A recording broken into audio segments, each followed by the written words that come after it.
Hi, it's Theo again. Remember the days when we used to invest in just one market? Well, those days are long gone. Thanks to MYTHEO, we can now explore global opportunities like never before.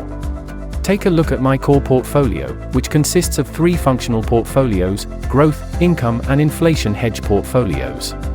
The growth portfolio invests in global equity ETFs in order to achieve high returns over the long term. The income portfolio invests in global fixed income ETFs in order to achieve steady and stable returns.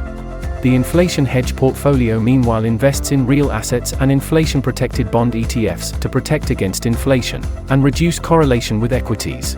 I get a real-time view of the allocation and the performance of each functional portfolio.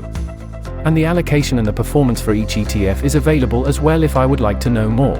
On top of that, MYTHEO also offers satellite portfolios that focus on specific investment themes.